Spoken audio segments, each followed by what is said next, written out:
आज मेरो बर्थडे सेलिब्रेसनको बेला यस्तो भयो नि, 2टा क्यान्डल बालेपछि लाइटरै बल्न छोड्यो। अनि स्नो स्प्रे हाल्दाखेरि यसरी आँखामा झ्यार्रै पर्यो, आँखै बन्द हुने गरी। अनि फेरि फुक्छु, क्यान्डल पनि बलेको बलै गर्छ। म्याजिक क्यान्डल परेछ, रुमैभरि धुवाँ भइसक्दाखेरि पनि निभेको थिएन क्यान्डल चाहिँ।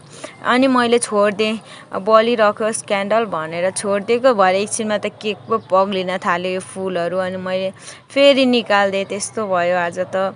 अनि आज चाहिँ मेरो बर्थडे थियो अनि मलाई चाहिँ त्यति साह्रो सेलिब्रेसन पनि गर्नु मन थिएन। अब किनभने बच्चा बेलामा पो रहर हुन्थ्यो है, तर ठुलो भएपछि त अब बर्थडे भनेको पनि नर्मल डेज हो, एभ्री डे इज स्पेसल जस्तो लाग्छ। अनि त्यही भएर अनि मेरो हस्बेन्डले चाहिँ यहाँनिर क्यान्डल बाल्नलाई हेल्प गर्दै हुनुहुन्छ।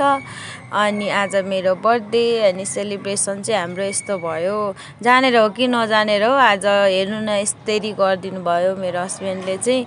आँखामै पारिदिने, मुखैमा पारिदिने गर्नुभयो। हुन त अस्ति नै उहाँको बर्थडेमा पनि मैले त्यस्तै गरिरहेको थिएँ।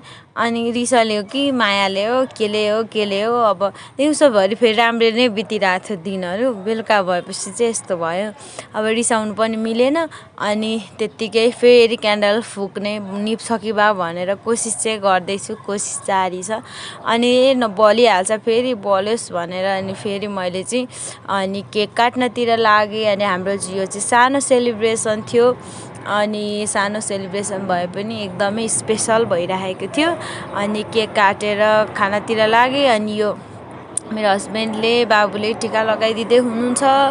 अनि टिका लगाइसकेपछि मलाई चाहिँ अब यो टिका लगाएरै दसिन पाउने बिचको इन्टरभल चाहिँ के गरौँ हुन्छ क्या मलाई। अरू बेला पनि दसैँमा पनि यस्तो बर्थडेमा पनि अनि उसमा पनि मेरो बिहेमा पनि त्यस्तै भएको थियो क्या। अब के गरौँ हुन्छ। यहाँ अनि मेरो हस्बेन्डले चाहिँ गिफ्टहरू केही ल्याउन पाइनँ, तिमीले के लगाऊ भनेर 2000 रुपियाँ दिनुभएको थियो। अनि बाबुले चाहिँ देखाउनु न भाउजू देखाउनु भन्दै हुन्थ्यो। अनि मैले चाहिँ देखाएँ त्यसरी। अनि मेरो बर्थडे चाहिँ यसरी नै सेलिब्रेट गरेँ मैले।